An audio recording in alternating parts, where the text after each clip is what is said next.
बिस्मिल्लाहिर्रहमानिर्रहीम, अस्सलाम वालेकुम, वेलकम टू अली इंजा।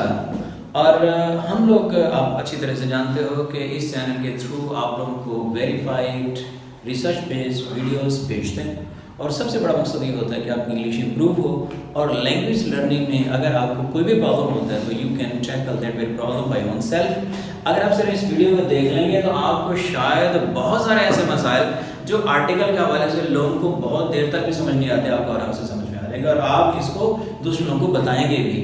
आसान है, पॉइंट कभी भी मुश्किल नहीं होता है, बस थोड़ा सा ज़रा हमें भी have to use our minds, हम अपना माइंड यूज़ करेंगे, after that will be okay. तो चलिए देखते हैं आज के हमारी वीडियो में क्या है। आप इससे पहले हम लोगों ने बात की थी वो इंडेफिनेट आर्टिकल के मतलब बात की, अभी उसकी जो है कंटिन्यूटी है और हम डेफिनेट आर्टिकल के मतलब बात की थी। आज हमारा जो टारगेट है we are to say that how we are to use the article definite, it mean the, और कहाँ पर उसे यूज करना है। फिर हम अगले वाली वीडियो में ये भी देखें कहाँ यूज नहीं करना है, लेकिन होपफुली इंशाल्लाह this will be also interesting just like the other videos that you have watched. और मुझे बड़ी खुशी हो रही है कि आप लोग बड़े शौक से इसको देख रहे हो और आगे फैला भी रहे हो। Thank you for such kind of the great contribution from your side. So dear guys, यहाँ पर जब बात करें यूज ऑफ डेफिनेट आर्टिकल, इसमें पार्ट 2 है हमारा द डेफिनेट आर्टिकल है। मैंने प्रीवियस वीडियो में बताया था कि जहाँ पर भी वॉल से स्टार्ट होते हैं लफ्ज तो आपको दी बोलना है, जहाँ पर भी जो है वो कॉन्सोनेंट से स्टार्ट होते हैं तो हमने दा बोलना है। तो इसका मतलब दी और दा का तो कांसेप्ट क्लियर, और उसके बाद कुछ और चीज़ें भी जो हमने कही थी वो भी no we are to talk about the next things. अब देखिए हमें ये बात का अच्छी तरह से पता है कि जो डायरेक्शंस होती हैं देयर आर द 4 डायरेक्शंस। मैं ये कह सकता हूँ कि यस ठीक है, ईस्ट है, वेस्ट है, साउथ है, नॉर्थ है, यस दैट्स गुड। लेकिन उसके साथ एक और बताऊँ, एक दफ़ा ऐसा हुआ कि मुझसे then I was in the class 6, छठी क्लास में था, मुझसे पूछा किसी ने भी देखो ये कितनी सिमतें होती हैं। मैंने कहा कि जी 4। उसने कहा भाई ये जो ऊपर और नीचे भी तो सिमतें हैं, these are also the directions. तो हमें ये ज़हन में रखना है, लेकिन at this time we are talking about those very words which are connected to this video. तो इसमें देखें जहाँ से सूर्य निकल रहा है वो ईस्ट है, जिधर को वो जा रहा है सेट हो रहा है हम कहते हैं वेस्ट है, और जिधर पहाड़ बहुत ज़्यादा हमसे कहते हैं नॉर्थ है, जिधर पानी है, समंदर है और बहुत सारी चीज़ें हम उसे कहते हैं साउथ है। तो दीज आर द 4 डायरेक्शंस। तो 4 डायरेक्शंस से पहले डियर गाइस आपको लगाना है द, लगा लेंगे, यस पूरे पता लगा लेंगे। देखिए यहाँ पर एग्जांपल हमारे पास है द ईस्ट, द वेस्ट, और जो दूसरी बात हमारे पास आ गई वो होगी हमारे पास before the names of the provinces, कि हमने प्रोविंसेस के नाम से पहले भी दा का इस्तेमाल करना है। प्रोविंसेस के नाम से पहले भी हमने दा का इस्तेमाल करना है। प्रोविंसेस हम कहते हैं पाकिस्तान के, कुछ लोगों ने पूछा है कितने प्रोविंसेस हैं, कह हैं जी 4। उसने कहा ये जो 5वां है गिलगित बल्तिस्तान, ये उसने कहा कि यस दे आर 4, लेकिन अभी हमने उसे पूरी तरह से प्रोविंस का दर्जा नहीं दिया।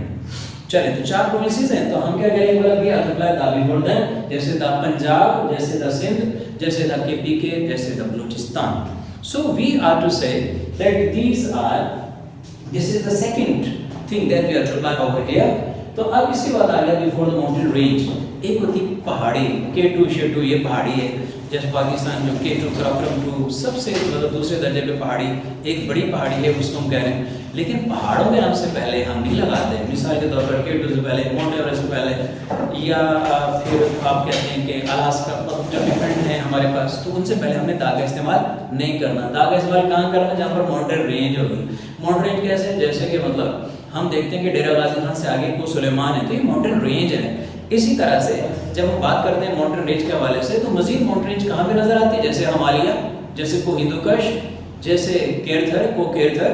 तो आप ये ध्यान में रखिएगा कि only with the names of the mountain range we are to apply the, उनसे पहले हमने दा लगाना है। आप हर जगह पर नहीं लगाना है, यानी तमाम पहाड़ों के लिए we are not going to apply, हम अप्लाई करने वाले नहीं हैं।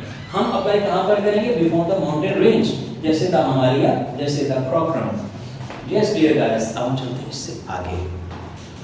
मुझे लग रहा है आपको बड़ी आसानी से चीज़ों का बताया। हमने कहा डायरेक्शन से पहले दा लगा दो, हमने कहा प्रोविंसेस के नेम से पहले दा लगा दो, हमने कहा जहाँ पर माउंटेन रेंजेस है उनसे पहले दा लगा दो। Yes we are doing that. तो ये सिंपल चीज़ें अगर आप एक दफ़ा इसको रिकॉल करोगे, थोड़ा सोचा और किया, हाँ ठीक है ये वाला तो लगता है, ओके तो आप लगाओ। तो ये वाली चीज़ें that is very very important. अब इसके बाद आ गया, कभी कभी ऐसा होता है कि कोई कॉमन नाउन्स होते हैं। कॉमन नाउन्स आप जानते हैं आम चीज़ों के नाम, यानी कॉमन नेम वो होता है जो सबके नाम हो। ये मार्कर है ना, जितने मार्कर है सारे मार्कर ही कहलाएंगे, but this is the dollar, ये डॉलर है, तो इसका मतलब ये एक प्रॉपर नाउन हो गया। बात ऐसा होता है कि हम कॉमन नाउन को कन्वर्ट करने के लिए भी दा लगाते हैं। जैसे अरबी में अगर आप कहते हैं किताब तो उसका मतलब कॉमन नाउन है, अल किताब, तो it mean that is particular, वो प्रॉपर हो गया। इसी तरह से इंग्लिश में प्रॉपर बनाने के लिए हम दा का इस्तेमाल करते हैं, दा लगाते हैं पहले। मिसाल के तौर पर दिस इज द मार्कर, ये वो मार्कर है विच वी यूज्ड यस्टरडे, जो हमने कल इस्तेमाल किया था। आपको पता चल गया दिस इज द मार्कर, ये वही मार्कर है, कौन सा वाला जो कल भी यूज हुआ था। इसी तरह से this is the video which I watched already, ये वही वीडियो है जो मैं पहले भी देखी है। तो इसका मतलब है कि वो वीडियो तो कॉमन है, लेकिन जब आपने कहा ये तो वही वीडियो है, दिस इज द मैन, ये वही आदमी who met me on the way, जो मुझे रास्ते में मिला था। तो जब भी आप कॉमन को प्रॉपर में कन्वर्ट करना चाहेंगे, आप उससे पहले दा का इस्तेमाल करें। तो डियर गाइस, अब हम चलते हैं, 4 पॉइंट्स हमारे क्लियर, इससे अगले पॉइंट में चलते हैं। अगला पॉइंट जो है वो क्या कि बिफोर ऑर्डिनल न्यूमरल एडजेक्टिव्स, ये जो एडजेक्टिव्स होते हैं ना, इनमें न्यूमरल एडजेक्टिव भी होते हैं। न्यूमरल नंबर से निकला, यानी नंबर को शो करना। जैसे नंबर भी 2 तरह के होते हैं, 1 2 3 4 5, ये भी नंबर्स हैं। फर्स्ट सेकंड थर्ड फोर्थ, ये भी नंबर्स हैं। अब जो 1 2 3 4 होता है, इसको हम कहते हैं कार्डिनल नंबर्स, यानी बुनियादी कार्डिनल नंबर्स। इन्हीं कार्डिनल नंबर से ऑर्डिनल नंबर्स बनते हैं। तो हम कहेंगे फर्स्ट सेकंड थर्ड फोर्थ, ये ऑर्डिनल नंबर्स हैं। तो जब कभी भी आपको ऑर्डिनल न्यूमरल एडजेक्टिव्स मिलते हैं, ऑर्डिनल नंबर्स मिलते हैं, आप उनसे पहले हमेशा दा का इस्तेमाल करते हैं। मिसाल के तौर पर जैसे देखिए द फर्स्ट डिलीवरी, अब जो है फर्स्ट, ये ऑर्डिनल नंबर है, तो हम इससे पहले दा का इस्तेमाल करेंगे, जरूर करेंगे। So the guy you are able to find out the thing over here. अब एक और चीज, to represent the whole class, पूरी क्लास को, पूरी स्पीशीज को आप रिप्रेजेंट करते हैं। मिसाल क्या बोला, देखो आप कहते हैं घोड़ा एक वफादार जानवर है, क्या एक ही घोड़ा वफादार जानवर होता है? इस सेंटेंस से पता चल रहा है कि we are not talking about the one horse, we are talking about every horse, कि जो भी घोड़ा वफादार होता है। अगर हम कह देते हैं कि यहाँ पर जो एग्जांपल मैंने पुट किया था, duck can float on water, जो डक है पानी पे तैर सकती है। अब आपका क्या ख्याल है, whether we are talking about the one duck? अगर हम एक डक की बात करें तो फिर हम चुप करके लगा देंगे ए डक, लेकिन हमने लिखा है द डक, द डक का मतलब है every duck. In the same way, the next sentence is the camel is called the sheep of desert. ऊंट को हम सहरा का जहाज कहते हैं, the camel. जब हमने बोला the camel, तो इसका मतलब we are not talking about the one camel, we are talking about every camel. That every camel is called the sheep of desert. लेकिन this cannot be applied with the human beings. इंसानों के लिए हम इस्तेमाल नहीं करते। एक और बात जो बहुत ज़्यादा मतलब इम्पोर्टेंट है कि जितनी यूनिक चीज़ें होती हैं उनसे पहले भी दा लगाता है। यूनिक क्या? आप कहेंगे मैं खुद यूनिक हूँ, भाई आप यूनिक हैं, यस आई नो, लेकिन हम यहाँ पर चीज़ों के मतलब बात करें तो स्काई है तो द स्काई, मून है द मून, सन है द सन, अर्थ है दी अर्थ, मार्स है द मार्स।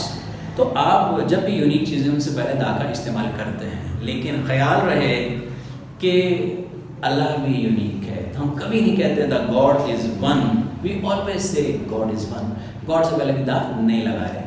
तो अब गाइस आप लोगों ने आज क्या सीखी, हम थोड़ा सा इसको रिकैप करते हैं। पहली बात डायरेक्शन से पहले द ईस्ट द वेस्ट, दूसरी बात प्रोविंसेस के नाम से पहले जैसे द पंजाब, जैसे द सिंध, उसके बाद before the mountain range the Himalaya, the Karakoram. उसके बाद हमने कहा कि जो कॉमन नेम, जो कॉमन नाउन्स हैं उनको जब हम कन्वर्ट करते हैं प्रॉपर में, तो यहाँ पर हमने देखा दिस इज द मार्कर, ये वही मार्कर है। फिर हमने बात की है ऑर्डिनल नंबर्स की, तो द फर्स्ट। फिर हमने बात की है कि जो पूरी क्लास को रिप्रेजेंट कर रहा था उससे पहले, जैसे द डक, जैसे द कैमल। उम्मीद है आप लोगों को काफ़ी सारी चीज़ों की समझ आई होगी। So this was a good lesson for you people. मैं इसको गुड खुद क्यों कह रहा हूँ, इसलिए कि मुझे उम्मीद है कि आप लोग इसको इंशाल्लाह बेस्ट पाएंगे। और कोई आपका क्वेश्चन है तो आप जो है मुझे कमेंट्स में लिखें, so I will be able in our and to give the answers which are very very relevant to you. So in the end once again I would like to request you, अगर आपको अच्छा लगे इसको आप share भी करो, subscribe भी करो, वीडियोस को देखो, अपने दोस्तों को बताओ, और if you find any problem then you to contact me please. Thank you, best of